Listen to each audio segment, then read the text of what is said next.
Punch it, Chewy. Welcome to another episode of Out of the Blank Podcast. This is a podcast of prime importance and prime compassion and caring because I don't know what we're going to talk about, but it's nice to have you back on. Lord Tibbs. You used my email name. That's weird. Now, look, that just leaves it open for the audience to guess the rest of it. So that means it's either going to be at Yahoo, at Gmail, at AOL, or even there's that, what is it? At Hotmail, I think it is. Or it could be that weird one. It could be Rocket Mail. It could be that weird one. Never know. True. Watch, I'm gonna get spammed with a bunch of stuff like, "Oh, are you from Out of the Blank?" It's gonna be like, "How did you figure this out?" You know what? I keep forgetting. I got to change my account name on Zoom so it doesn't say Out of the Blank Podcast, because then I'll be talking to someone and they will like go to call me a name, like my name, but they don't know it. So they're like, Mr. Blank. And I'm like, that's me. I'm Mr. Blank. I am a carnival owner. Welcome to my show. It's like when students say, "Oh, Mr. David." It's like, Mr. is not my first name, but what do you need? What do you need, kiddo? You should slap them in the head and say, did you just assume my pronoun? No, I mean there are some teachers I work with that do have like their pronouns up, and I when I was subbing and when I was student teaching, I did ask students what their pronouns were, but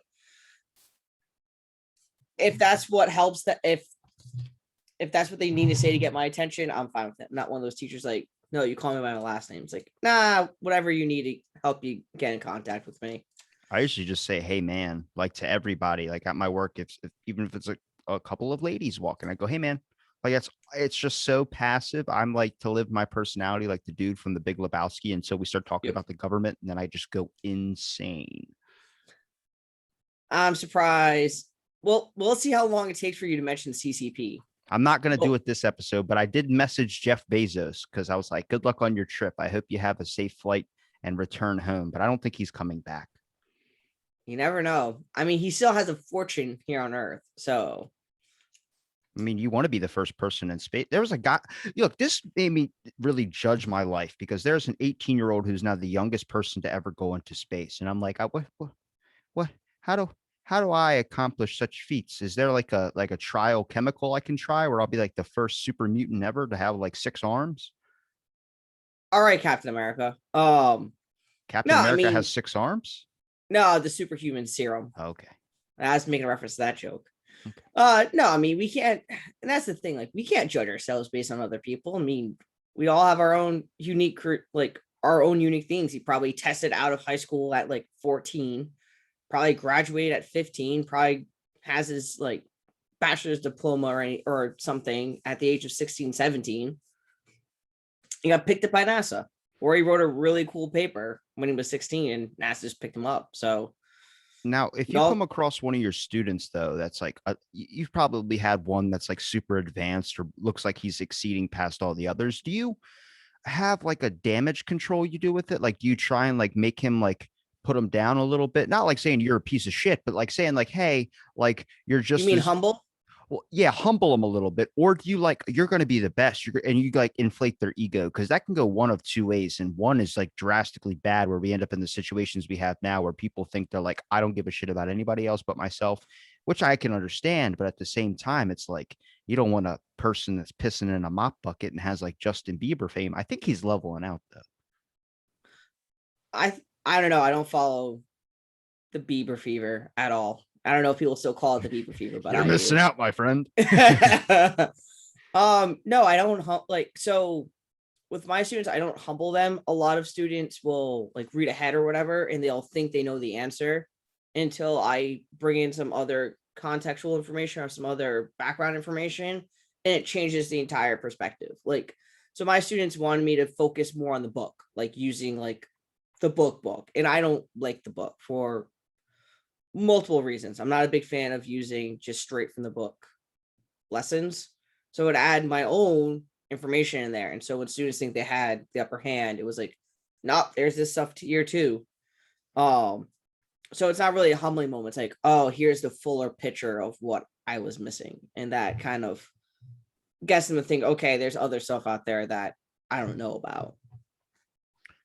Okay, so.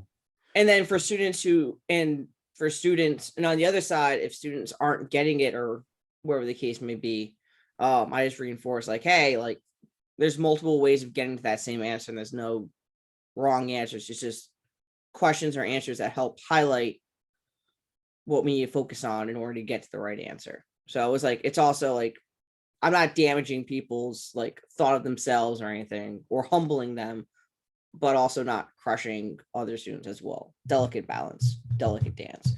Are you are you focused on what's going on with like science being on the chopping block? Like it seems like from when we talked before, it's just progressively gotten worse to the point where like everyone's like, there's the president's coming out and saying like science is, it's not science. Science is still good. And it's like, well, yeah, I mean, but it's also like testing. Like I'm in the middle road of it. Like I like the religion side of things and I also like the science side of things. I don't think science is bad. I just, the old saying, curiosity kills the cat. That's kind of what we've done with science, where it's like we're looking into shit we shouldn't be doing. And like, how can I open up another dimension? I'm like, can I just sit in the room when you're talking about this shit? I just want to be like, hey guys, like, if we're going to open up another dimension, what's the best possible scenarios? Well, we could find another version of ourselves in that other dimension. And they could be like, what, more successful? I'm like, okay, that sounds very positive. You're going to come across another David that is successful as hell.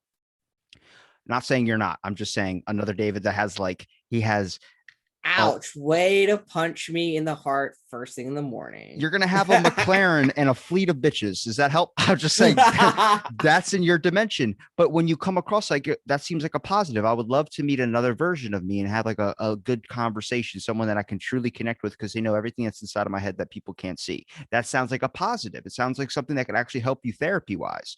But then we get to the negative part about it. Do you want to see your successful self and realize how much of a piece of shit you really are in comparison? And that person might look at you and be like, I'm a piece of shit because of the fact of this person doesn't have any worries about bills, money, this objective of fame. Like everything has a little task to it. So I just want one person in that room be like, hey guys, did you ever think of this possibility? But then they probably shove them in a locker and say, go fuck yourself or something. Bam. Here you go. We're gonna shove you right in here. Like V8, it's just tomato soup and a freaking drink. That's all it is. And people are like, it's good for you. You got to drink it in the morning. I'm like, you're just drinking a can of tomato soup that has a logo on it. It says V8. And that was in the, what was it? The 60s? That was, oh, that was, it wasn't this. Now I'm going to figure out when V8 Well, was this is why you now. come on the show to fact check everything that I say. I don't fact check you. It's just, I get curious. Why don't you look up while you're at it Sandra Bullock's Ellen interview where she talked about rubbing Korean baby foreskin on her face. I will. I saw your eyes light up. That's so much at 8 a.m. That sounds crazy, but there's an actual interview where Sandra Bullock is like talking about it's like this thing overseas. It makes you younger. And Ellen's like, what is it, Sandra? What is it? And she goes, well, it's a piece of discarded human piece. And then it's like, yeah, it's Korean foreskin. But look up the V8 thing first because we need to make sure that's true. V8 has been around since like the 1948. Ooh, I got it. 1940s. And you are kind of right about it being kind of right. What? Soup in a bottle because it's owned by Campbell's. Even better. So it's literally just I am never spreading misinformation. I'm just guessing and somehow it ends up being correct.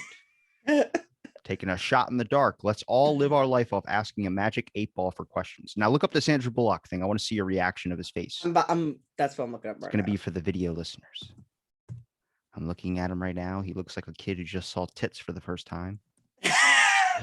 He's got his eyes got wonderment. Oh, dude, you can't do this to me. This is first thing in the morning. I haven't had my full sip of coffee yet. You're typing really slow too. Did you ever do that program in school where they had to test how fast you were as a typer? And then the kid that was the fastest typer got like a lollipop. And I was like, this is just competition. I already hate these people as it is. Yeah, they used to do that. I used to always score in the bottom tier just because I'm in no rush. What am I in a rush to do? Get to there so I can go ahead and skirt to the next thing? No. Like take my time, especially when typing papers. I'm like, all right, sentence, that looks right. Next one. My fingertips don't type fast. So because like I get less blood flow to my toes and my fingertips because they're the farthest away from my organs, and my heart tries to keep all the blood towards my organs. Which is like if my heart was better, I could be a really good bass player, or I could like play Thumb Wars and be a professional. Did you find it yet? Yeah, I found a couple of things. It's like top 5 is Sandra Bullock injects baby foreskin into her face. That's a YouTube. That's a I YouTube called it. video. Yep. Sandra Bullock slammed after revealing controversial. That's from The Sun, which is a UK network. I didn't know the Some Sun more. had its own newspaper article. Metro has an article. Who names a newspaper company? Like we have one in our town called the Dispatch. I'm like, what the fuck is this? The Huff Post made a comment about it. So let me see what this. No, I don't want the video. Whenever No, you I don't say want the Huff, I just think of a penguin or like those little puffin things. the little cute. All right. If I was a serial, which was very. What are you still reading? You saw the first one, didn't it? Don't you do what everyone else in the world does and just click the very first one and then go on to the next stuff? The first one's a video, and I'm not watching a video right now. You Just should look I'm up with you. Operation Midnight Climax. After I'm done reading the Sun article, like It- briefly, I will. It's when So it sounds like the beauty treatment that she uses involves baby foreskin. yeah, she rubs it on her face. And it grows into a purse. Oh God. Like, What do you want? There are people in Hollywood. They can do what they want. It's Sandra Bullock. She made The Blind Side. You can't make fun of her now. yeah, just You got to balance it out. You got to have the good and the bad. So if you're rubbing baby foreskin on your face, you got to make sure you're helping a kid go to school, play the football program, getting famous, and doing it that way. Then playing for the Baltimore Ravens for like a brief amount of time. But like What do you want from just the world? there's a lot I want from the world sometimes, but I know not all of it is achievable. Now look up Operation Midnight Climax. The government was drugging people. When are they not drugging people? Yeah, but this is that they were putting LSD in Johns, and it actually leads into Charles Manson killings, where Charles Manson started killing people, and then he would get released from jail. A guy wrote a book on it. He spent 15 years of his life writing a book about the Charles Manson thing. The same psychologist for Charles Manson was the same psychologist for Harvey, the guy who shot JFK. So it's like, oh, there might be, because they use some type of drug called like phosphate, something that they would inject into you. And it actually, you know how like a smell makes you remember something? They found a way to reverse it to make you forget things. So that's what they did, which is like MK Ultra type stuff, which people say is a conspiracy, but we won't go down that rabbit hole. I'm just going to watch your face until you see that. Are you looking at? I've already found articles, but I'm not shocked. 100% not shocked. Read it to the people. So Operation Midnight Climax, I have Wikipedia, which I'm not even going to bother to read. We have an article from the ahrp.org, which sounds like AARP, but whatever. There's a movie on it that came out in 2002. The Medium has one. History.com has one. Pick a fucking article and read it, David. See what the History Channel says. Oh, it's the History Channel. You know it's good. They play aliens at like 2:00 in the morning. I'm like, oh my God. Like they spend the whole day teaching you how the pyramids are built. And then I guess they do a shift change at midnight. And that dude's all into aliens or something. Cause then he shows the rest of it, which is just aliens flying from the sky, like giant starships and building the pyramids for everybody. I was like, okay, that makes more sense. Yeah, it was created in 1953 with Alan Dulles. The Korean War. How come when you come on my show, I always blow your mind with facts and you're the history teacher? You should be teaching me things. What are some I can't know everything. I don't know everything. You know different things than I know. Like different. Your mind is in different realms than mine is sometimes. Like yeah. I don't look up. Like I know the stuff that the government has done in the past, like injecting syphilis into African Americans. Tuskegee syphilis experiments. I think the world knows that, hopefully. Yeah. Unless Biden, and then Biden's like, it's the airman. Did you not see that? The whole entire conference he did about the vaccines, he was like, the Latinx community needs to get it. And I guess he meant Latino. He probably meant to say Latinx. Well, he meant to say Latinos. But he said Latinx because he thought that was what they're supposed to do because it's proper of saying that, but they don't realize that's a different thing than Latinos. And he messed up on that. And he's like, guys, the vaccine is not like the Tuskegee Airmen. And it's like, did you mean the syphilis experiments? And he was like, and I'm like, exactly. Yes, that's what you meant, Biden. What was it? Oh, what was it? There was actually speaking of Biden, there was a funny thing I came across on Spotify. It was one of Robin Williams' original bits, and he calls him Rambling Joe Biden in the bit. It's hysterical. This was 2000 and well, he passed away in what 2014, Yeah, 15. 2014. Because I was in California then. And he has a bit in there. It's like, oh, we have rambling Joe Biden, that stuff that even people with Tourette's don't even say. And then he goes in this longer bit. And it's like, this is accurate. Thank you, Robin Williams. Let's see if I can find that bit. I don't. It's okay. Why don't we do something? We'll play a new game. You ready for the new game? The new game is, why don't you tell me something you know that I probably wouldn't know? Did you know that the Black Plague there's disputes about what brought the Black Plague over? So originally people thought it was black rats, but it's not. There's evidence that supports that it was actually giant Asian gerbils that brought it over. Interesting. Because during that time, during the Middle Ages, Asia was facing a monsoon season, which is a lot of rain. It's their rain time period for their farms, and all that. It was also coming off the time period of not the Little Ice Age, the one before it. Herpes season? Not herpes season. Okay. Not that one. It's a big season. There was a. It's from October to March. There was a warming time period in the world from that time, around that time period, where there's famines everywhere. Europe lost like 10 million people to it. It was not fun. But it was coming off that and was going to the Little Ice Age, and there was a rain period in between. So Asia also had a major rain period, and giant Asian gerbils thrive in the rain season. So they left. So the population grew exponentially and then started going on boats that were traveling from Asia to Italy and Europe to bring food over, because of the famines. Europe didn't have enough food for itself. So they had to go to Asia. And that's what brought the plague over.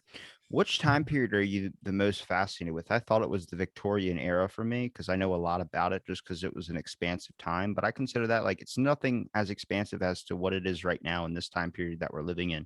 It is truly one of like the biggest revelations of the world is the time period we're at right now. I mean, to strive with technology, how it's changed so drastically in the past 20 years, 30 years, 50 years. Like I don't think in 100 years ago, not even 30 years ago, we would have ever thought about just casual space missions of sending people up into space.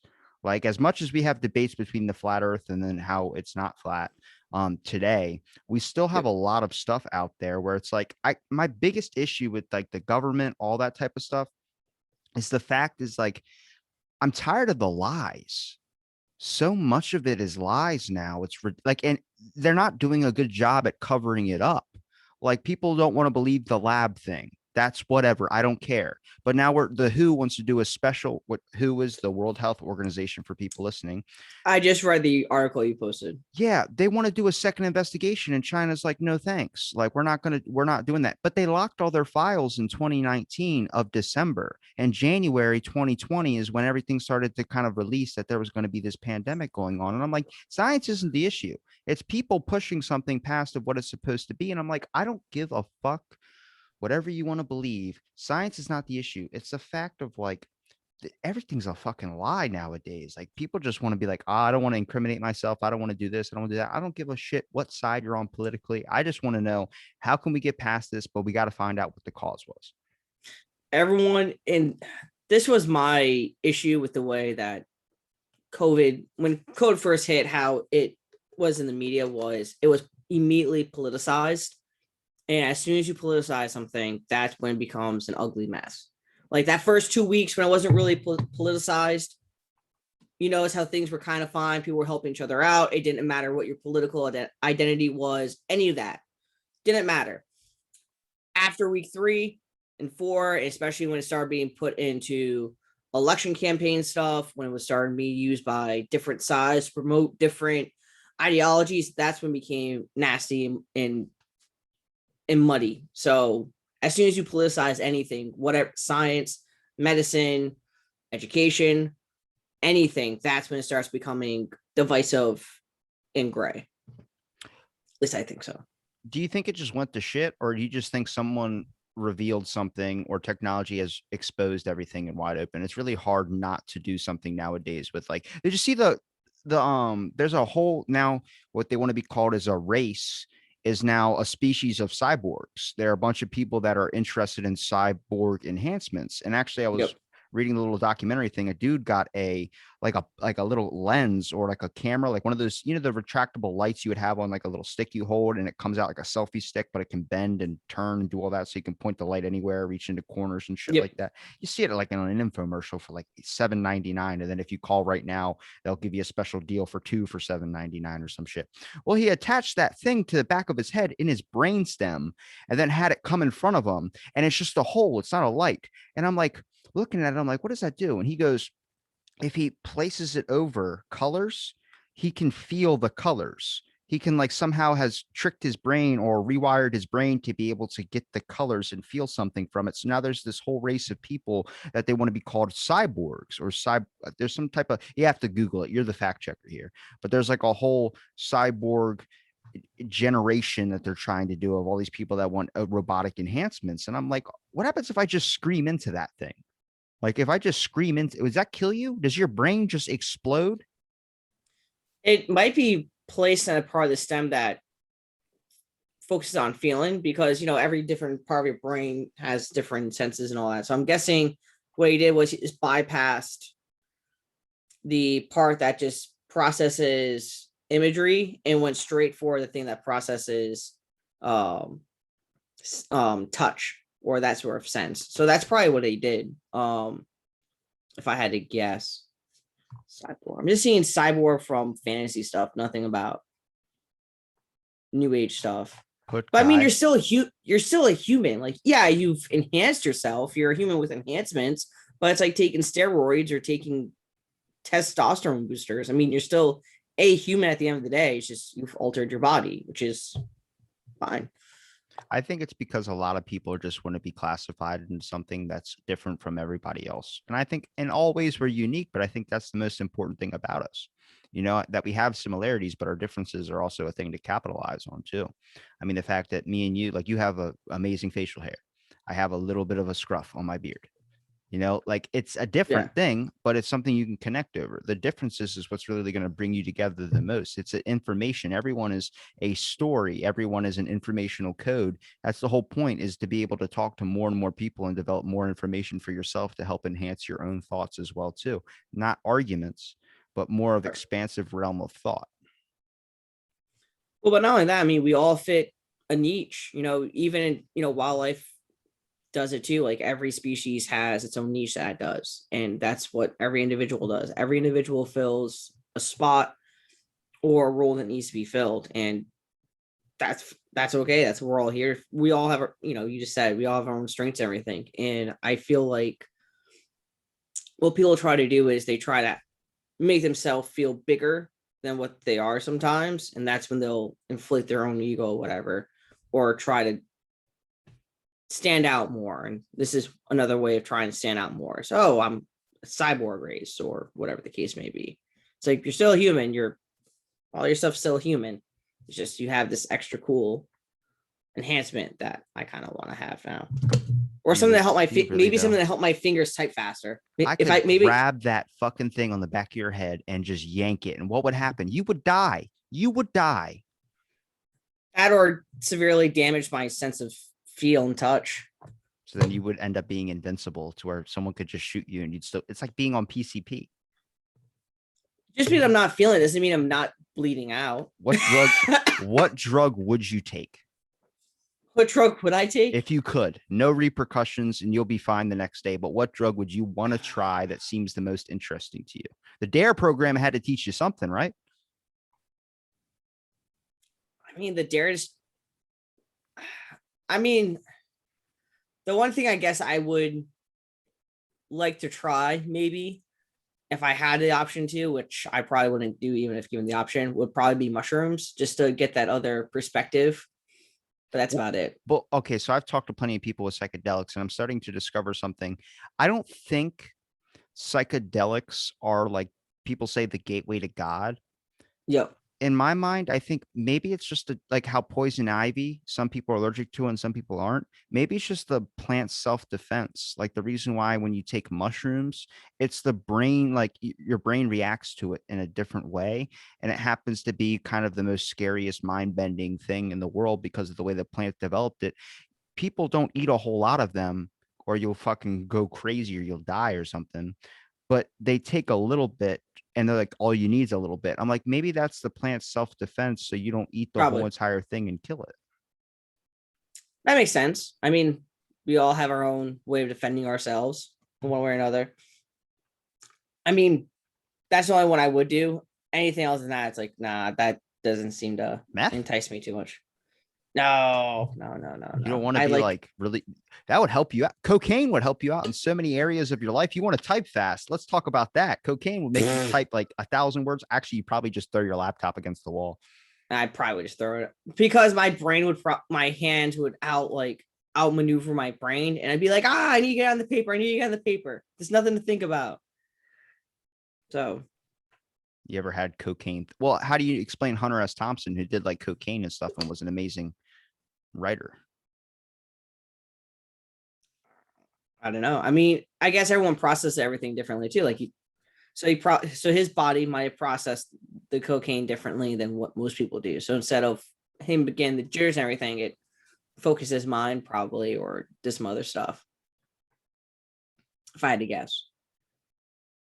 You don't know. I mean, did I know every so for Thought you were a instance, neurobiologist. nope. I'm not. I think everybody Um is. What is a piece of paper going to tell you that you have? Oh, you're now a doctor. And here we go about how technology or how the age is turning different. A piece of paper that was your degree 10, 15 years ago was what you needed to get a really good job. Now it's like you could be a fucking Twitch streamer. Just, hey, send me 200 tickets or send me 200 stars or give me a like and subscribe. I'll show my tits. And I've seen dudes do it. I've watched those reaction videos and it's like I've seen so much. I don't even like the reaction videos too, but they're so goddamn entertaining. I'm like, why the hell am I still clicking on this? It's been 55 minutes and I haven't worked in an hour. I don't I don't get it. It's a friend of mine. Um we worked retail together, been friends for like 11 years, whatever. And now she, says is a content creator and does like all this exercise stuff. And it's like on her Patreon and OnlyFans and all that. And it's like, what happened to going out and working like this stuff? Like the podcast I do and all the other stuff, that's like all like my free stuff. I don't, we don't charge for that or anything. Not yet, anyways. Joking. But we don't make a single profit off that. And I enjoy doing it. But I also realize like I have to go actually to work because if I want to go anywhere in my career field, I need to be in the office or I need to keep doing stuff to enhance myself. So, but I think the paragon of just working is different, with everything being computer based now, everyone's on social media, easiest way of making money and a fast way of doing it. I think that's why everyone's, kind of looking for the fast, easy way of doing things. Maybe that's the reason why we're so obsessed with history because we're trying to find a correlation to be able to navigate the future that we're heading in. That could be it. I mean, there's so one of your questions earlier that we didn't get to because we went off the beam path like normal, was my favorite time period. One of my first early favorite time periods was 1848. Europe was going through a bunch of revolutions. There was countries that rejected monarchism and went towards democracy or socialism, or super conservatism clamped down hard, like Germany. Germany went super like Prussia and Germany went super conservative, whereas some places went super democratic. And I think that's the mentality we're going to now. Like Otto von Bismarck, love him, but he's also a jerk. He clamped down hard and said the state was better than anyone. Actually, created state welfare systems in order for socialists not to have it, and that was his argument. It's like the state's doing it, so it's not socialist. Which that's not how that political argument works. But I digress. So I think history has that component where, okay, we can see where this possibly can go. And that's why I think some of the fears are. So it's just looking at the right points of history. But for technology and how quick we're going, I think another good spot would be during the last century, honestly. The last century, we had tons of innovations too, and it freaked everyone out. I mean, if you look at the 50s, we're all paranoid and have anxiety attacks every 5 minutes when something new happens because we have all this new stuff. We never used it before. Where's it going to bring us? How long until every state, let's say the governors, how everybody's reacting differently to the mask coming back? Some don't want to do it and some aren't doing it and some are doing it. How long Masks are until coming back. Yeah, so California's back in mask. You know that, right? I did not know that. Yeah. I know in my state, our mask mandate lifted and our governor has not reissued it, especially since our state has I think a 70% vaccine rate right now. Like Well, most of the state is vaccinated. So why he's don't not. why don't you Google what states are back to masks? Because that'll give you some answers. But last week, I'm pretty sure California went back because I'm friends with Ryan Sickler on Facebook, and he said, "Well, looks like we're going back to masks." And then he's like, "Fuck me." Hashtag. He put a hashtag in there. But they're apparently going back. Texas has made an announcement saying they're not doing it. And I'm like, how long until every state starts turning into its own country? Like instead of having 50 states, we were going to have 51.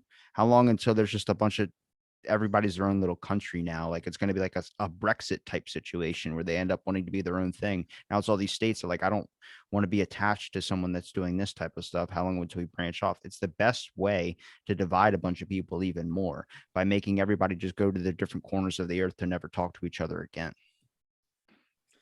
And that's the other thing. Like we've seen, the US has seen what happens when it splits itself. There's a period called the Civil War, and there's a reason for that.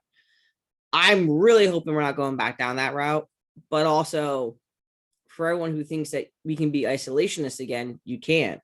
The world is so interconnected. By becoming an isolationist, you're ruining your chances of prosperity and someone's going to run you down. Unless you can somehow unless you can conquer other places and grow again. But in a free and open society like the one we're supposedly have, globalization is going to happen. And even if you cut yourself out and create your own little fiefdom, like some governors have been doing, or the state tries it, or what the Fed tries to do occasionally, it's not going to work. And either one side, either north or south, east, west, center, outer, whatever, coast, non-coast, whatever the case may be, is going to try and reclaim the rest of it and just have their own political way. Everyone wants to spread their ideas. Everybody wants to rule the world. Well, everybody wants to win. Yes, and we need to change our mindset on what is the factor of winning. It's just getting our way. When we don't get our way, it's very, very upsetting to a lot of people when they don't get their way. I mean, even me, when I don't get my way, it's kind of upsetting, but I know that it never ever goes in my realm. My whole entire life hasn't kind of went my way. It's always been something spontaneous or something that happens, but we're not adjusted to that. I think there's a giant shelter shock with a lot of people going on right now. And I think it's a concept of the lockdown definitely scared a lot of people to make basically how sensitive their life is, and any little thing can just shut down in an instant. But it also, for some people, sparked like there was going to be safety. There was going to be a lot of things. And I'm like, you have people so divided. How long? I bet you not even in like a couple months, we're going to have something where you're going to be, if you got a vaccine, you're going to be known as a vax person instead of an anti-vax. Like how we have vax and anti-vax, but there's going to be something like you're an X-vax, which means you only got one, you didn't get two. You bailed out you bailed out on the second one. You're like, hold on a second, I don't fucking like this shit.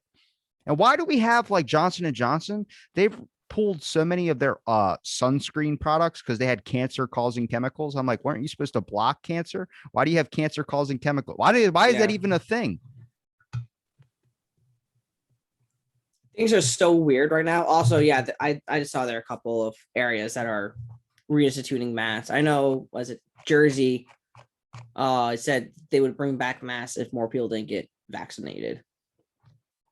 Which governors, the option's there for them to take it. Doesn't mean, people have to do what's best for their health and their, their family. And it's like saying the whole class is going to get detention if Johnny doesn't knock it off. Like, you can't do that. It's not logical. That's not all the ethical kids are going to beat the shit out of Johnny. Right. And, this only fuels that divide. And I think from a young age, we're taught to win, and nothing but winning. And there's that one single idea of winning, but it's not always that. I mean, success and winning is different for everyone. Like, my success is what I'm doing right now, which is I'm out of the corporate world and I get to have positive interaction with guests, which I've never really had before. And I can teach people in a non-traditional way, which is what I'm doing right now. Also, your idea of success is getting a new person on every day for your podcast, or my getting, idea of or success is owning an infinity pool. But, in your work, but I'm guessing you're working towards that, right? Or, it's small successes every day. First of all, my horoscope told me if I just sit and wait, things are going to come my way. So that's what I plan on doing. And then in the meantime, I'm going to have conversations with folks from all over the place. Right.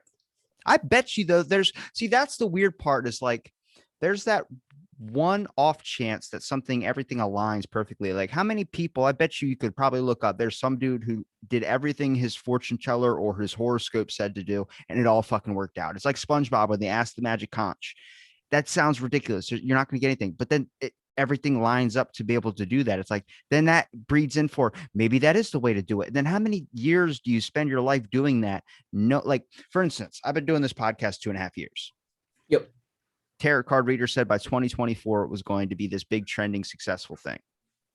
I checked recently on Listen Notes, another podcasting distribution platform. Out of almost 3 million podcasts, I am the top 1.5%. I don't know. That's pretty awesome. But I don't know what that means. I don't know what they're basing that off of. Because I got a bunch of episodes, but I just get the average listening that I usually get. I'm close to 100,000 plays total between Anchor and then between YouTube as well too. But I don't. Is that success? I mean, it's nice to see that, but is the top 1.5% the basis of like, what is that? I don't understand what that means. So you see what I'm saying is like, how can I bank on the fact that by 2024, it says it's going to be trending when right now it's not doing anything? It's like, how long are you willing to stick it out into something and hopefully that it will pay off? And how many people give up right before that cusp of when that success starts to hit? It leads into the factor of destiny. So many people believe in destiny. So many people think, how many times does someone tell you it's all just going to work out? One day, everything's going to lock into place. And then you're going to be like, you're not even going to think about this. Some people don't discover who they are until they're in their 30s. What is your basis of what time is? Are you willing to put so much effort into something that is a very, very small payoff compared to something that might be a large in the grand scheme of things? If you're 35, there's a lot of famous people. And I think when we say fame, for instance, my idea of fame is like Bezos money. But you know who's richer than that, who never has a struggle in their world? The people that live in Dubai, the royal families, where those people just like are born into wealth and they never have to worry about paying bills. They have a person do that all for them. They never have to worry about anything. They just toss out money like it's nothing. They could buy a hotel just because they want to rent one room there. Yeah, no,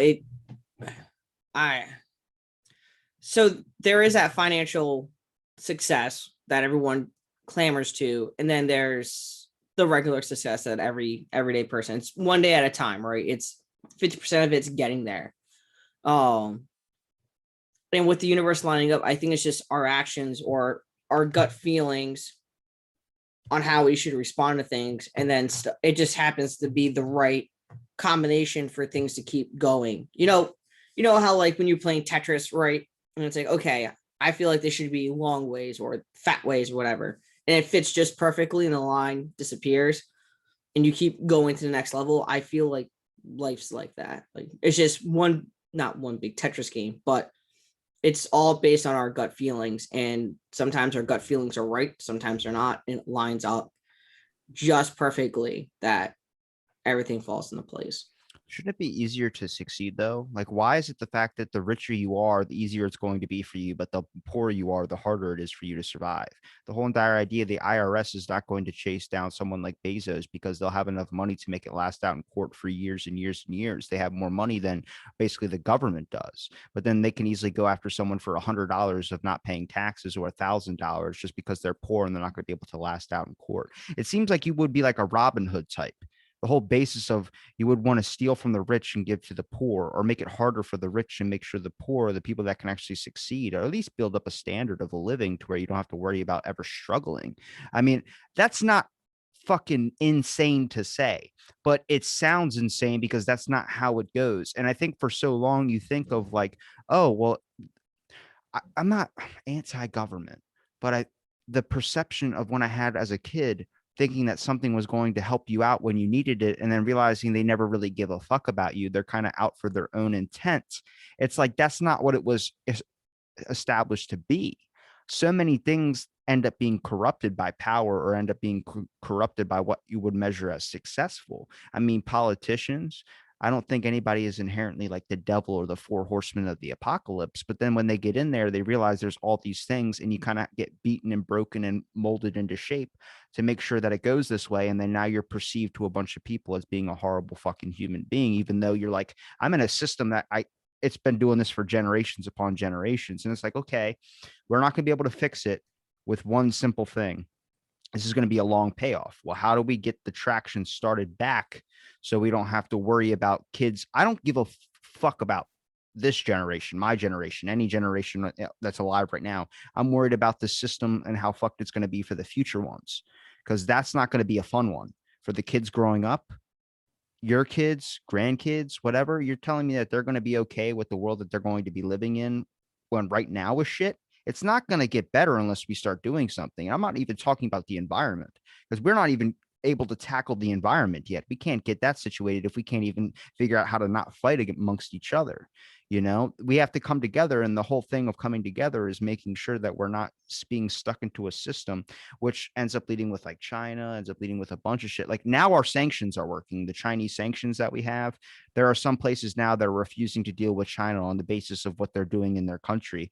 And it's starting, like, some of our sanctions are starting to work, but that's a very small win. But it does give a glimmer of hope of like, hey, we're not going to completely be steamrolled over here. So let's start to expand upon this and focus on this, so we're not going to be fucked in the ass when it ends up coming when the bills do.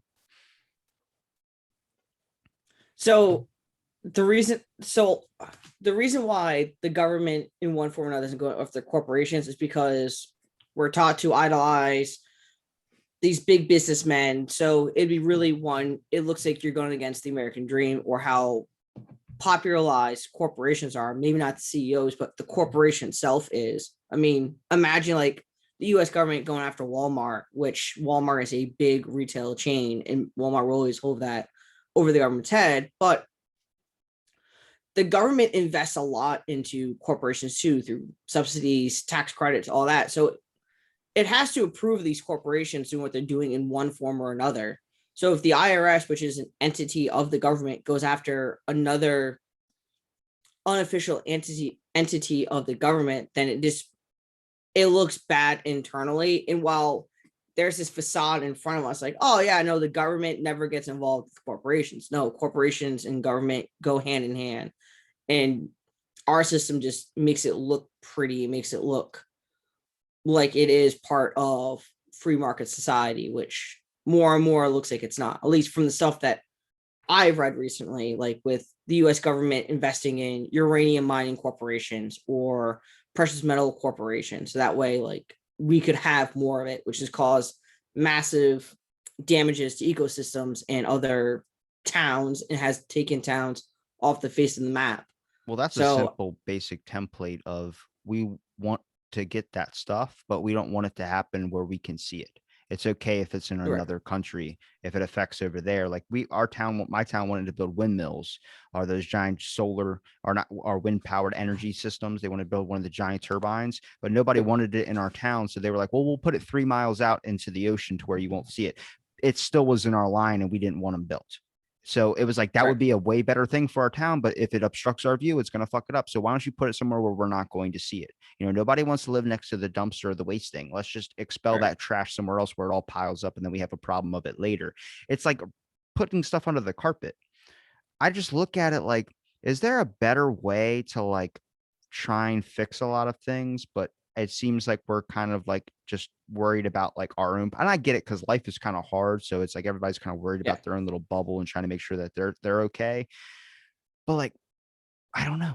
Like the uranium mine things, how many people are going to lose their homes over that? How much land is going to be messed up on a factor of like just because we want to get resources, but people don't want us to look in our own place for it. They rather go into another country and tear it up there. The Navajo Nation lost a ton of land, a lot of cattle, and a lot of people. So during I think it was 1979. It was right after 3 Miles Island, your nuclear power plant went down and almost exploded. But hey, nuclear power saved. There was a uranium mine in on Navajo land, and it collapsed and released a bunch of uranium. I think it was like 15K, like 15,000 tons of uranium out. And that land still to this day is not usable whatsoever. They lost cattle, they lost goats, horses. That field was used to plant crops. So now they have less food for everyone else. And there was a severe cancer uptick in that area and the surrounding areas. I think they're still facing it to this day, all because that mine collapse, which was paid for by the US government underneath the Atomic Energy Commission. So again, it's corporations paid by the government, which isn't underneath direct government control, which is the weird part about it. Because if you're paying for it, you should have a direct say in it. But if we do that, then it looks like socialism and communism, which is not what American people want. I've heard so many people complain about like, well, what's that? Our tax money funds that. So why don't we get a say in where it goes? I'm like, do you really give a fuck? Because I mean, people get payments out of their check, $50, $60. It's just all I gotta say is it's taxes, and you're still gonna pay it because people think it's like an option. You could not pay taxes. They're gonna fuck you later down the road when they find out. Yep. But when it comes to taxes, you really don't got to say. Their government's getting a piece.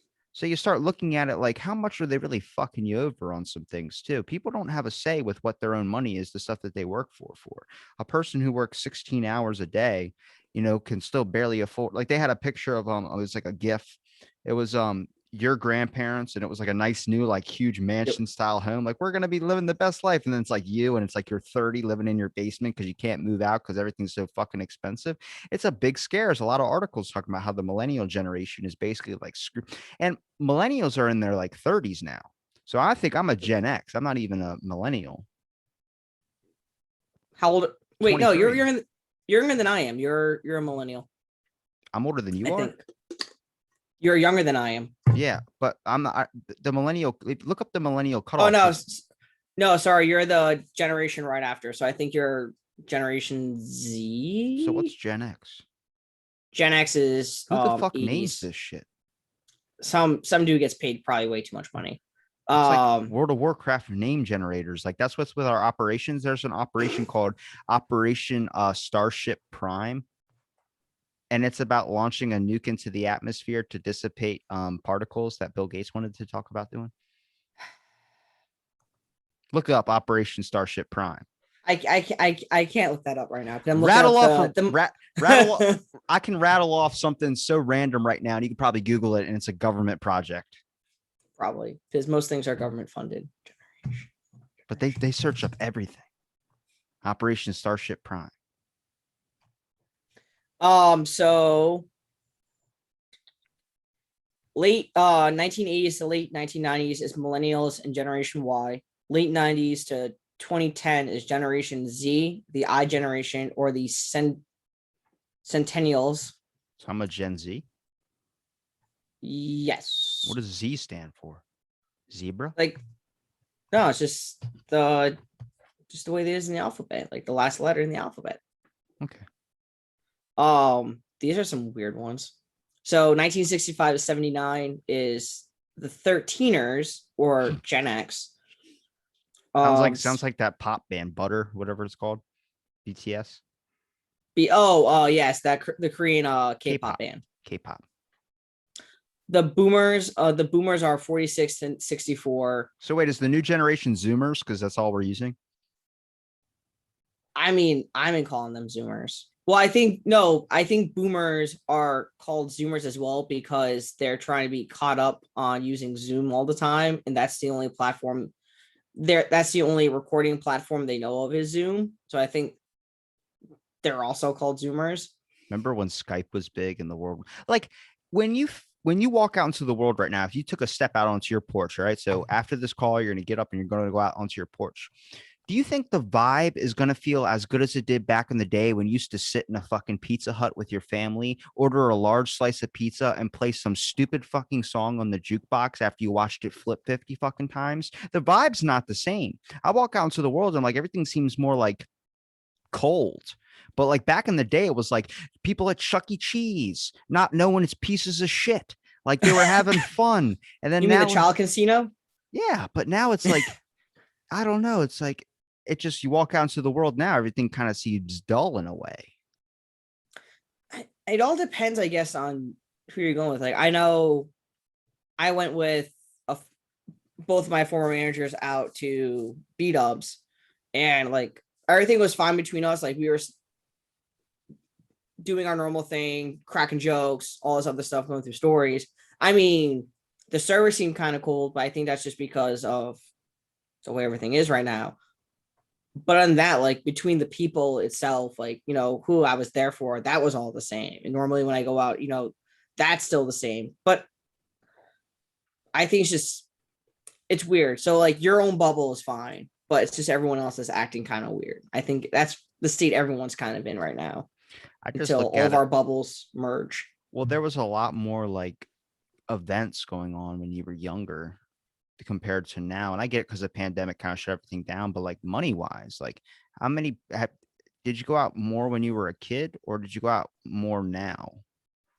I'm going out more now than as a kid. As a kid, I mean, my family, where I lived was not exactly the richest. Like we weren't the richest people in the block. I wasn't We had either. a great facade going on, but we were not wealthy at all. So like now I go out a little bit more Well, as an like adult. my town has a fair going on right now, and their big Yep. article was like the fair is going to open up in a week, but they're afraid that a lot of people aren't going to shut up, not just because of COVID, but it just because it seems like they did a poll, the family like the whole family like going out and doing like those nights or night outs or whatever with your family kind of stopped. Like the cutoff has been dwindling off since like 2017 or something like that, and it's like it just slowly has been declining just on the factor of like how expensive things are now. Well, not only that, well, yeah, not only that, but people are working more weird hours. I mean, kids are Jackass is coming back. I'm excited. jackass forever. Yeah. Um, but no, I mean, you have kids who are 15, 15 and a half who are working. So like, and they're like the babies of the family. So they're working whatever hours there are. Mom and dad might be working third shift. Mom might be working second shift, and days off don't line up. So that's the other thing. I think we become way too much of a work centered society. And I know that's going to sound weird for some people because there's still people who are on welfare, unemployment, all that. But I think the amount of work that each American takes on now has just grossly been multiplied. And that leads to these other recreational events not taking place anymore. So the cause and effect with the economy kind of going into the shitter was also an effect that family-based values took a kind of a seat in a way when it came to just trying to make money to be able to afford a home to live in. I think people now base off like family or base off caring or being maybe a good parent is just by making sure your kid never has to worry about food or struggling. Yeah. But I think also in a very important value that precedes that in a way is also the fact of being there emotionally and mentally for the kid that's growing up. Because I mean, you can have a nice, you could isolate your kid. The kid can never have to struggle or worry about food and stuff, but they're gonna grow up to be pretty fucking hating the world only on a concept of they never had anybody give them the time of day. They just spent so much time alone. So then what about if you give a kid all the emotional time they need? Even during that struggle of looking for a place to live and living off scraps, you still kind of give them hope that it's going to be better. You know, that's all they Right. need is that emotional thing to be there. And I think that's the other part is, as adults, it's making sure that one, your kids have to worry, but you provide them all the things that you didn't have when you were a kid too. I think that's the other mentality. It's like, yeah, that's a nice thought, but rather have them memories of you than have memories of the stuff you got them. At least that's the way I look at it. Yeah. I guess it just gets to a point where you start to look at like all you're going to have left eventually is going to be probably your memories. And even that's not promised to you. The only thing that's really promised is death. So you start to, Yeah. I think that's why there's like this whole transcendence type thing that people are trying to get into is like, do you really want to extend your life out even longer? Or do you really just want to make sure that the time that you have on this earth is one that's going to be the best it possibly can be? Quality over quantity. I'd I rather don't, have I don't know.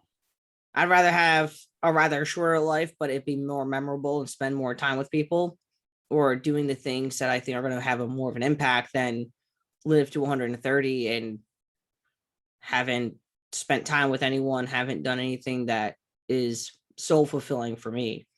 Well, it So depends on what if, state you're in at 130. If you're stuck in a fucking wheelchair and can't wipe your ass, that's practically yeah, dead. but if I'm a ripped bodybuilder at 130, that might be different. I'm There's a joking, guy that guys. goes to my gym who's like in his 70s and he can bench press 4 plates on each side. Good God. That's What? almost like 400 That's pounds, beautiful. dude. Yeah, that's awesome. It's fucking scary. I'm like, what do you do? He's like, I just work out every day. I'm like, I know I do too, man, but I can't do But I'm not that. doing that. Jesus. He He's was like, got that old he's got that old man strength too. He's got the bodybuilder strength and the old man strength, just like pushing him through. do you ever try and picture what type of old person you're going to be? The beard, all the hair on the top of my head is gonna be gone. I'll have a Santa Claus style beard that's ZZ top length, You're gonna look and exactly how you do now, just white hair, except no hair on top. and that's all I got as of right now. I mean, I don't know. I might get shorter a little bit, but I don't see how that could get any worse. But we'll see. Shorter. You don't want to be a short old person. Why you should get taller the older you get. Your body should just never stop growing like your ears. God, I wish.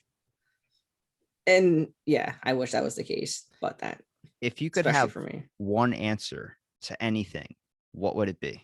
Why the hell am I so short? Why the if we're hell? talking just if we're just talking personal wise, like No, like why? anything. You could figure out Oh, JFK was fucking killed by the government.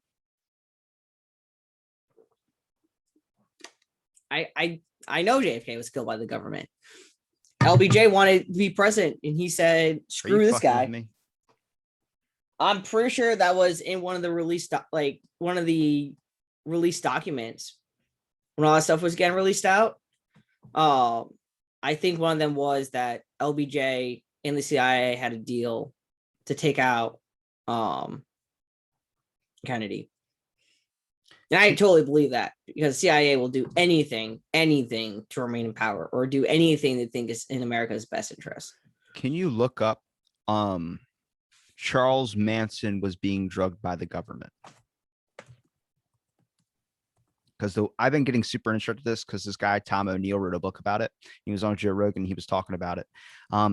They had this random organization pay Charles Manson money to go survey some land out in Mexico. And it's like, that's like Tibbs. If I just gave you money right now to go into space, even though you've never been into space before, like, because I need your expert opinion on the sun. You're like, I have never even studied the fucking sun. Like, why are they giving Charles Manson money to go geological survey in fucking Mexico? And then a couple months after he got arrested, that whole entire organization just disappeared. It's like cults and the Boy Scouts. It's all linked together. A Find Boy it. Scouts and Cult. I found a bunch of articles. I'm just trying to see if there's I have one around here. The first one is Charles Manson was a CIA plant tasked with collapsing the hippie movement. This one's kind of interesting. Was CIA stooge tasked with bringing down the 1960s hippie movement. Yeah, that makes sense. I hate when people give me that answer because when I start saying it, they look at me like, all right, you're fucking nuts. And then they look it up and they go, well, it is the government. I'm like, well, fuck you. How about that? How about that? The lab is not being looked into. Look up this on your computer. Ready? Operations Secret Cherry Blossom at Night. You're telling me, all right, so this is my whole theory. Somebody was telling me, they go, how can anybody mess with America since we built up 6 generations of just amazing technology and advancement? I was like, because an Operation Paperclip, Russia, what are you sending me in the chat? Oh, that's the article I found. Cherry Blossom at Night, correct? Operation Secret Cherry Blossom at Night. It should be run by Hiro Ishii or something like that. Of Unit 731, one of the worst things where people go, what's the worst genocidal maniacs in history? Everyone goes, Oh, you mean when the United States firebombed all of Japan into submission or tried burning out homes so people could overthrow the government so that way they would end World War II? You mean that bunch of tomfoolery and tomfuckery that the US government likes to do every couple of generations? That hey, one? guess who was also thinking of it too? If you read that article I told you to read, 2 months before that attack happened, there was a plan off the coast of San Francisco to launch a bomb filled with 150,000 fleas that were filled with the bubonic plague. So if we wouldn't have did that whole entire act of what you just said, the bombing and all that, that would have happened over here. Read that shit. I'm so glad you just said that because that whole article is going to fucking discern everything that you just said. Everyone is working on a way to fuck over the other person. It's just who's going to do it first. Right. I mean, and I get that, and I am currently reading the War What History does it Online say? article Say about it. it. Say it. I didn't know about this shit until I read it, and I was like, "Oh my god, we The could have been Japanese in plan to wage biological war on the United States.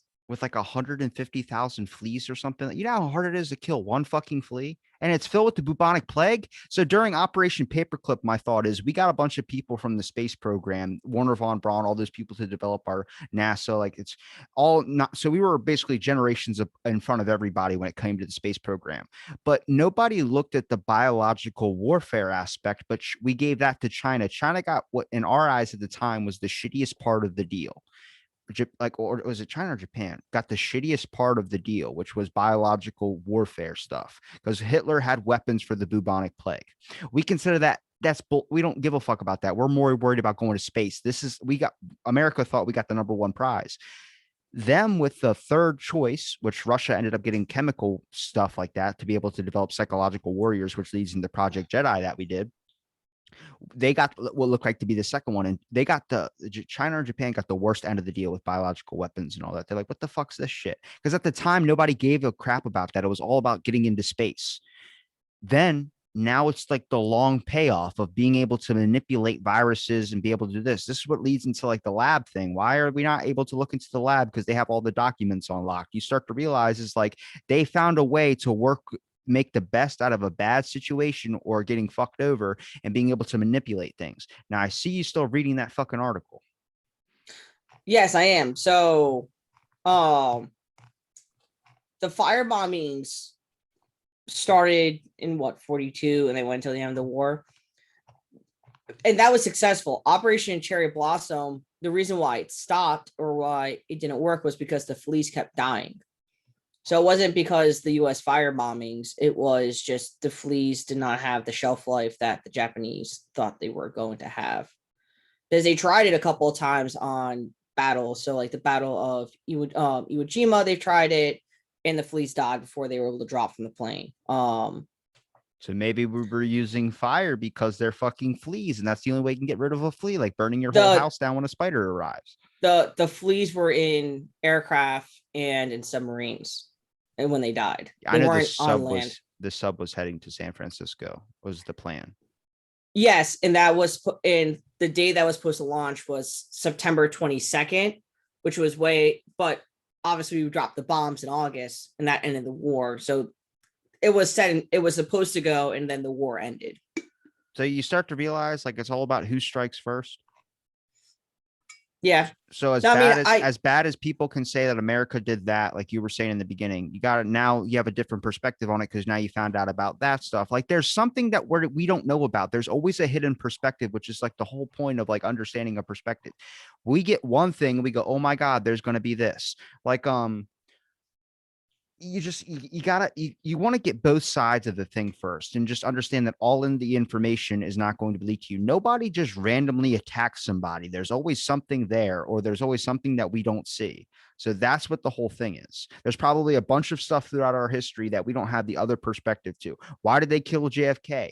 Maybe because he started talking about shadow societies and speeches and hinting to Illuminati, or maybe it was because of other shady shit that was going on. Marilyn Monroe's the same thing.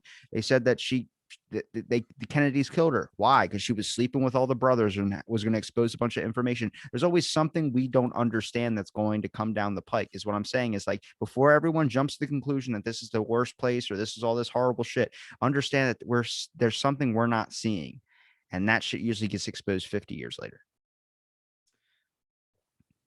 I get that. My thing though is I'm also in the same breath going to condemn Japan for doing the same exact thing. If Japan did the same exact thing and then we did it right back, I would condemn both, because war should be only fought between either leaders or soldiers. I personally think the leaders of a country, you want to fight the other one over resources, get into a boxing match, settle in the ring, do that. Don't risk millions of lives. One, your soldiers' lives, and two, your civilians. And that's the other problem I have with this and what we did, is because it's targeting civilians in order to end the war. And the citizens didn't vote for the war. Your senators and your Congress members did. And they may have not even polled your community before electing to go to war. So the United States government declared war, not the United States people. So don't target the people. If you're going to target anything, you leave it on the battleground or on the front, and you fight there. You shouldn't be targeting people. And that's my whole thing on it. And I'll say the same thing for the Germans and the British. Germans bombed London by accident. The British intentionally bombed major civilian areas. I'm 100% in agreement with you. It's the factor of we don't give a fuck, because we just look about hurting the other person. And if you're in the same branch as the people that fucked us over, then we're going to fuck over your people as well too. Nobody cares about the person that's not in their own country. It's not your people. Those aren't your sheep, or those aren't your people that are producing for your country. So you look at it like, how many times do someone's like, why did they bomb that place? Where they were trying to get this guy, but they killed all these civilians. Operation Artichoke. They assassinated the wrong fucking guy. They were trying to assassinate one of like this main people of like one of part of Castro's I guess office or whatever his friends or connections were. And during Artichoke, they assassinated the wrong fucking dude, killed a bunch of other people during like a parade or some shit like that. Sounds about right. So you just look at it like it's a bunch of people that just don't really, they want to win. Nobody wants to lose. And that's like the craziest thing when it comes to like that whole entire idea of, you see all those stick figures hugging and it's like the earth. It's like, no, we're not all going to sit in kumbaya anymore. It's all about who's going to be part of my, who's going to get absorbed by the other country. I find politics super fucking interesting. The more like, and I've had a step, like I used to be always watching, always listening, no matter what the case was, but I have to turn myself away from it now, just because a lot of politics now isn't actual policy stuff. It's throwing mud at other people, and it's more rancid than ever before. And it's like, I don't need this sort of negativity in my life. Did you see the reptilian thing I posted on my Twitter? When did you post it? Probably like a couple of days ago. It was so during you can look it up. It's called Crazy Eye Glitches on News. And there's reporters that'll be talking and they'll blink and their eyes will turn into different eyes. Like you got to check my Twitter or something. I reposted the video, but so like apparently I figured out what it is. Apparently during news broadcasts, they CGI to make it look like to get rid of the bags under your eyes and everything like that. But sometimes when you blink, it like creates like fake eyes and it looks like just different eyes. But if you watch these videos, it's the weirdest thing. I'm gonna search on my Twitter as well too, because I want to be able to send it to you because it is I'm pretty looking funny. for it right now. On my Twitter. Yeah. Shouldn't be that far down. I might have ended up putting it on my story. Oh, don't want to leave you. Yeah, it is right here. I got it. I'll send it to you. Okay. Don't want to leave you now. No, I believe in how. I just sent it to you. And this was recent too on Fox News. But if you just watch his eyes, he blinks and then his eyes look like reptiles. Like they just turn it, and it's CGI. But I'm like, this is what I'm saying about like when the conspiracy goes, okay, maybe I got to give up on the reptile thing. And they're watching the news and they see that shit. You're gonna be like, oh, I fucking, and then it's like this whole revelation of now Like, no. they're going down the crazy rabbit hole. Oh, I see it now. See the eyes? And there's a whole endless thing of them. Yeah, I see it. Online, there's like thousands of different reporters doing that. I'm like, no wonder everyone thinks that Hillary Clinton's a damn reptile. It's like you got this eye glitch going on. Just let them show bags under their eyes. It shows they haven't slept. It makes them more human. It shows that they actually care. It's like when that one dude interviewed Mike Tyson. He goes, Mike Tyson, I heard you're thinking about running for this. And he goes, yeah, I was thinking about running for that. And he goes, you think they're gonna bring up your rape charges? And he just looks at him like, you're a piece of shit. Guy's like, what? Well, I don't know if they were, but now they're definitely going to. He's like, what? He goes, you're a piece of shit. He goes, no, you invite me on your show, and all you do is you bring that up like you're a piece of fucking shit, man. And he's just like, cut, and they go, all right, we're gonna take a quick commercial, and he's like trying to be nice because he knows this guy will get the fuck up and beat the shit out of him. It's like the main reason I don't like Howard Stern is like he preys upon people's pain in interviews to get like the good juicy scoop story. I consider that's a problem with society. Why is the Jersey Shore so damn fascinating? Why is watching like aggression, fighting, and people getting into conflicts so damn entertaining to us? Why can't they just like, and it's scripted. There's no way that's fucking real, but they make it real. So I go like, I'm not mad at those people. I'm mad the fact that this is what we consider entertaining. Because people want to feel like their life is better than someone else's, and they give them some sort of good juice. How did that start though? How did we start to get programmed to the point where we prey off the satisfaction of someone else's pain? Do you think that's a self-defense mechanism of seeing it so much that we just go, we have to find a better way to cope with this than letting us drag us down? I mean, nobody. I think it's a denial thing. I think it's like denying that, stuff in your life isn't going the way you want. It's like, oh, see, my life is not that shitty because that's happening to them, or they're doing this. So obviously our country's the best, whatever. It's a denial thing. So we built a society off of not producing, but also just benefiting off the pain of others. Kind of. Isn't that kind of the world though, with global domination? Well, yeah, I mean, it is. I mean, government. Bezos. I just think it's like it's interesting because I feel like in another ultimate timeline, there was probably something where we zigged instead of zagging, and then we end up landing into this other place where we're actually doing amazing innovations and stuff, which I don't think the world's all bad. I just look at it like we have some major flaws that we're not fixing up because we're focused on like a side problem or branch off. Like it's like the show Loki with the alternate timelines. Like we're worried about clipping the branches instead of focusing on the main thing that's causing these things to keep on branching out. Right, not tackling the side effects, but not the actual condition. Tackling the symptoms, not the problem. Like, why is there still no cure for schizophrenia? Why don't we just put a couple people to be able to fix that? Because they can probably make more money off selling temporary. Look how that sounds, though. That's so fucked. Oh it my is. God. I'm not saying that it's not. How many people have schizophrenia? It can't be that. Actually, the world's probably getting schizophrenia with the amount of conspiracies. But like, why is that? I mean, you're not benefiting that much. Like ivermectin, the main thing to treat COVID-19. There was a doctor who studies ivermectin. He got his whole YouTube channel banned because he was promoting another drug that's actually cheaper than ivermectin, but the government's not looking into it because it's not more profitable. So even during a pandemic, they're still trying to figure out what's going to make them the most money. So I look at Right. that like what his name is Dr. Pierre Corey. I said that because I know you're gonna Google that. Well, I wasn't going to, but then the way you said was like, all right, now that's I need to look this up. So Dr. Pierre Corey. He talked about he got his whole entire YouTube channel taken down for disinformation, medical disinformation, which is apparently different from medical misinformation. So I look at it like I'm not here talking about all this stuff thinking it's going to make a change, but I'm out there saying there's some whenever you think that like, oh, well, they could never do that. Understand it's probably happened before and we're still doing the same shit because they don't really change. It's all about trying. It's curiosity, man. People want to find out and make the thing that's going to make them the most money. is this a guy from Wisconsin?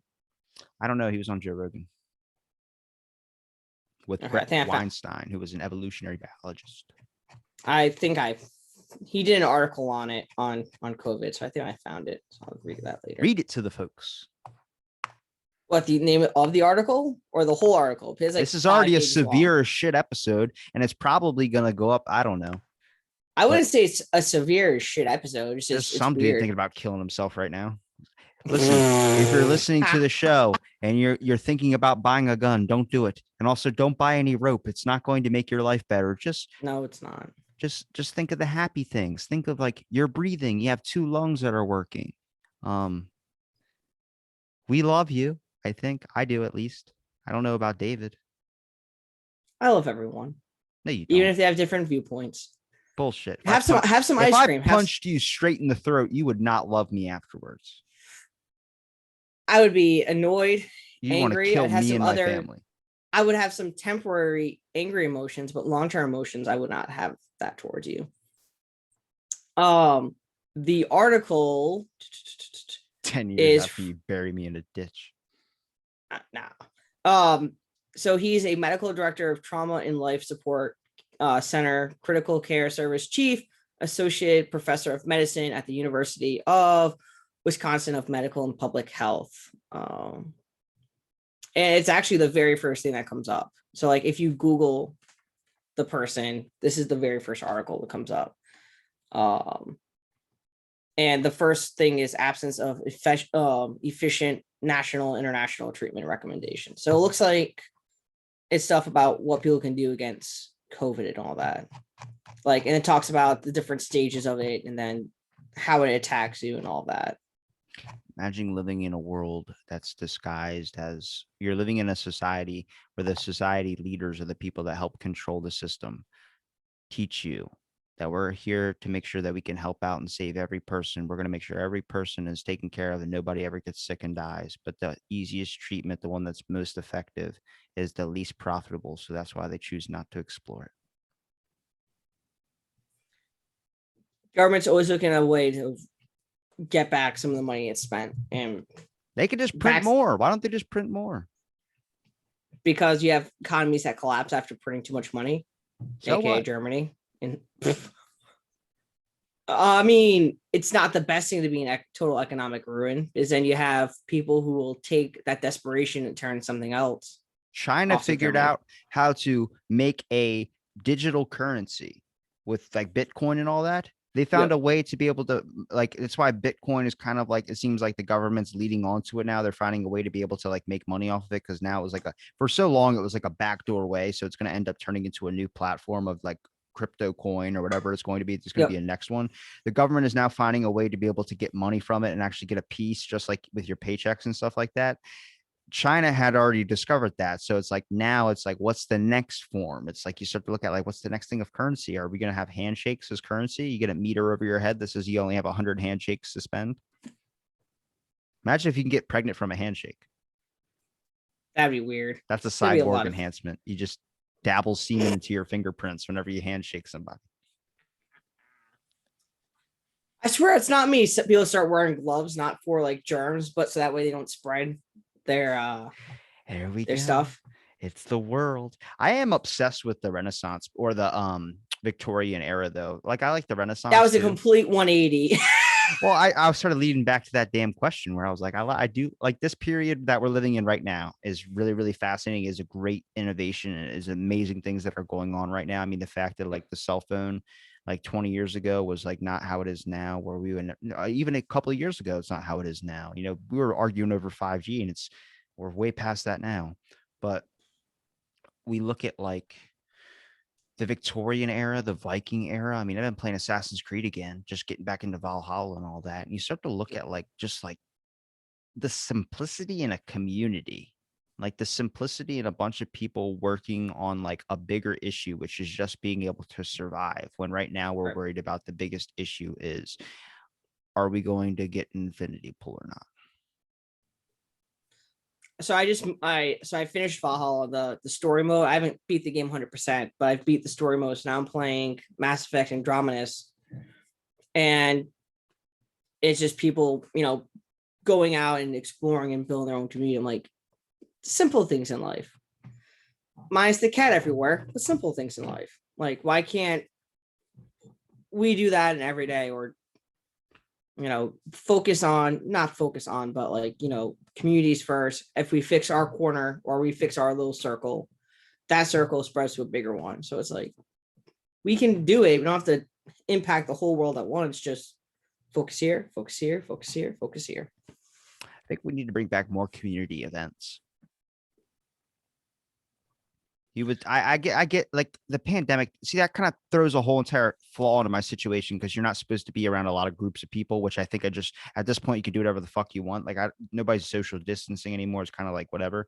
Yeah. But like, isn't like the best thing when people get together? There's like community, and then the easiest way as a government force trying to have a bunch of puppets. Like I feel like our government's trying to copy the model of China because those people, they know what's going on, but they're too afraid of their government to do anything about it. But we in America still have this act of freedom and still have these rights. Is like people have this instilled into their head, like I do whatever the fuck I want. We're more of a opposing force than the people in China are to their government. We're more of an opposing force to ours. Our government likes that fucking model because they're like, man, if the people could just do it's like having a child. Well, you can control your child until they start developing their own thoughts and being able to do whatever they want at that point. When they turn 18, you can't Yeah. fucking tell them to go to their room. They're like, fuck you. And they walk off on their own. And then it's like, oh my God, I remember when you were young and you used to be able to do everything I said. And now it's like, you're not doing a damn thing. Don't go to your car. Don't go drive it off. No, I mean, authoritarians love doing that. They have the power to make piece of history be forgotten and incentivize the people to forget about those parts by having them do other things. So I mean, I think it was Hungary. In Hungary, after the 1969 revolution, the government said, hey, forget about this. We don't talk about this. And you guys will have opportunities to go to higher education, not just here, but in other areas as well. Or education will be free, but forget about all this other stuff. Forget the Soviet Union actually controls us. Forget about the 69 revolution. Forget about this person. And then you can have all this other stuff. So then it's that what was the whole 69 revolution? So the Soviet Union had pretty much direct control over Hungary. And in 1969, the former prime minister, along with college age students, led a revolt that kicked out the Communist Hungarian Party. And the Soviet Union had to come in with tanks and the actual army and started massacring people and going through towns, finding rebels and putting them all down. And There they was tossed a fake. stimulus check out. Everyone forgot about it. They had political trials and everything. The prime minister was voted guilty against crimes against the party, and then he was killed, put in an unmarked grave, which is against Hungarian culture and tradition, and that remained in place until the 1990s, early 2000s, when the communist government fell, and they actually had a proper memorial and burial for him, a proper funeral for that prime minister. It's kind of like the Nuremberg trials where we just forgave a bunch of Nazi scientists all because we needed the information because someone did something. So we don't even have to worry about wasting the time to research what they did. You can build a rocket. You already have that information. Come on, come here. That's Come what to I'm my saying. lab. It's like, oh, you already tested on like trying to chop people in half and being able to sew other different body parts onto them. But you're like, okay, cool. Well, you already have that. I guess we'll just take the information and then you get a free pass. Why waste the information? Come on. There was that one, you got to look it up. It's a Nazi research station where they would hang one of the 5 slowest Jews out in front of the building to keep people working and striving forward. You got to look that up to make sure you can read the proper name of that. I don't know what it is. Also, speaking of Nazis in concentration camp, did you read that book I recommended to you? No, I forgot. Hey.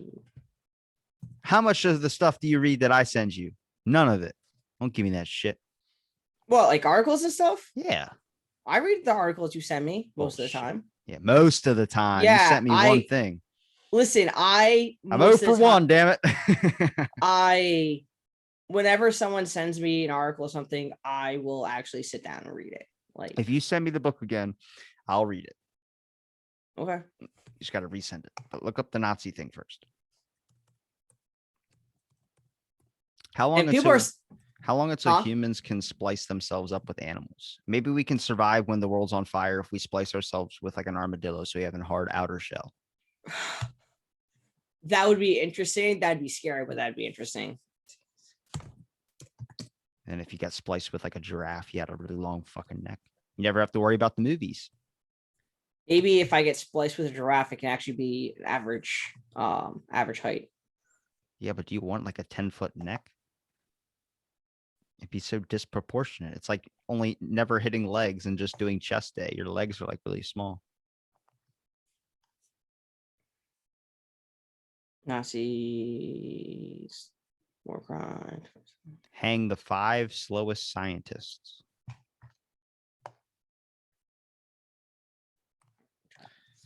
Well, for my audio only listeners, we're still here talking about the government and good things of that sort.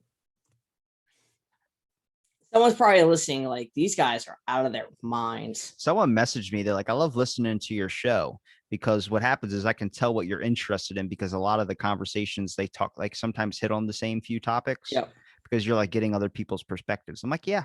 I'm like, it's just what I'm interested in at the time. In these conversations, you just capture what my mind's interested in at the moment. Tomorrow will be about ice cream. Ice cream. What is your favorite ice cream? Ben and Jerry's pulling out of the Middle East. Yeah. Did you see that article? I didn't, but now I'm really interested in it. They stopped selling something to something in some other Arabian country or something. I'm guessing it's over their lack of women's rights, I'm guessing. Was that their logic? I'm guessing. Look that up after you find the Nazi scientist thing. I'm surprised it's taking you so damn long. I have there's a bunch of other like pictures about them in pictures. I want the article. A lot of the articles that are coming up is about hanging Nazis, not Nazis hanging Jews. Look up like Nazi research facility where they hung the 5 slowest Jews. This is a real thing.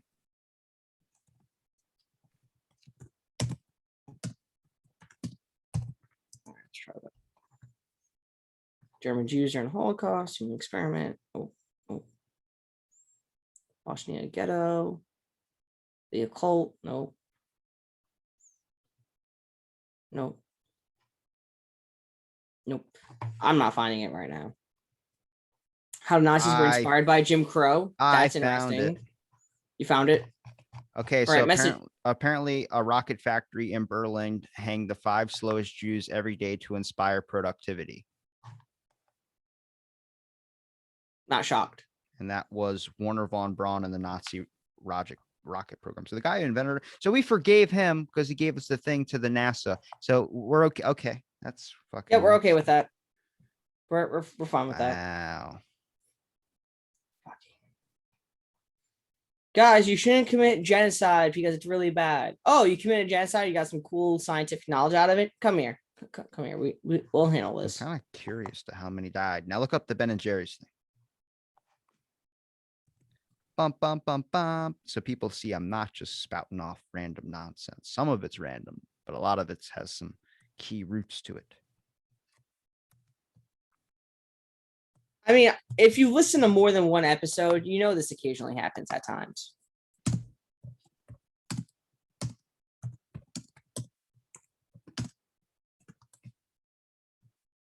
Nigeria's decision to pull out of the West Bank. Nigeria pulls out of West Bank. Pull out of West Bank. I'm seeing West Bank a lot. Do you mean West Bank? I don't think so. I'll just look it up on my phone. Ben and Jerry's have stopped selling ice cream in the West Bank because they've introduced new flavors for Gaza. Yes. What the hell's wrong with the new flavors that the West Bank doesn't want? So this one's from MSN. That will no longer sell ice cream in the West Bank. Inconsistent with our value. Inconsistent with our values. What would you do for a Klondike bar? Obviously, I'd be selling in the West Bank for a Klondike bar. They said they're still going to stay in Israel through a different arrangement, but they're. It's a dirty world. Anything for your chocolate chip cookie dough ice cream or the Jimmy Fallon's Tonight dough. I had the Americone one, and that one was a delicious Ben & Jerry's flavor. All you're doing is profiting the people that are keeping these Palestinians in trouble. Is that the West Bank is in Palestine? So West Bank, that's a very that's a very geopolitical charged question. So the West Bank, Israel considers it thinks that's theirs and has forces around it. The people in there, the actual citizens, call themselves Palestinians and believe that they should belong to Palestine. So there's. You can't But own it's the square water. That's God's water. But it's square in Israeli territory, so it's a thing.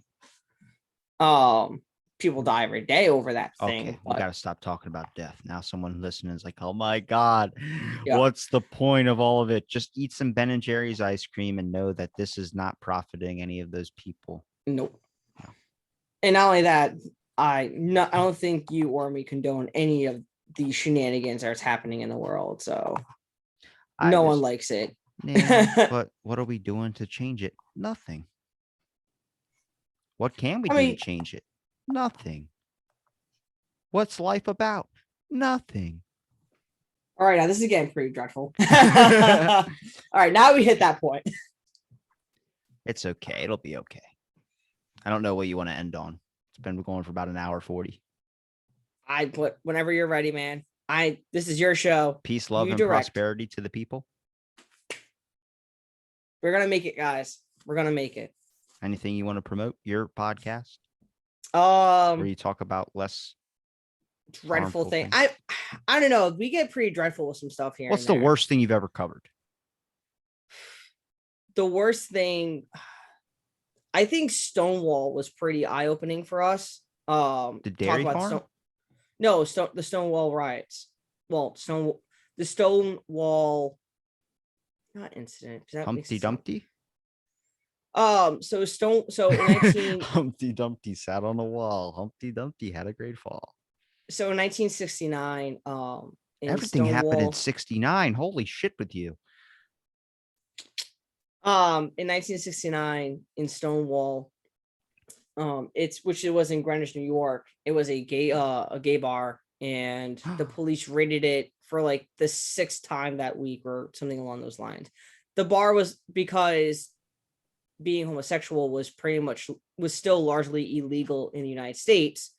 The police would often raid this bar because of sexual deviance, was the air quotation marks that was the reasoning they gave. So one night, the community, which the patrons of the bar and some members of the community got fed up with the police being there and charged the police, and the police ended up locking themselves in the bar And then the newspaper tried dirtying the incident, and then it sparked 4 more days of protest and some members rioting. So I think that one was very eye-opening, and the backstory for that was pretty disgusting.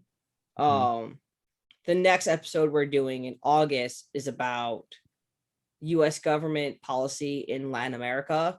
I'm not going to ruin the episode for you guys. And from what our researcher has shared with us, it's also another gritty episode. So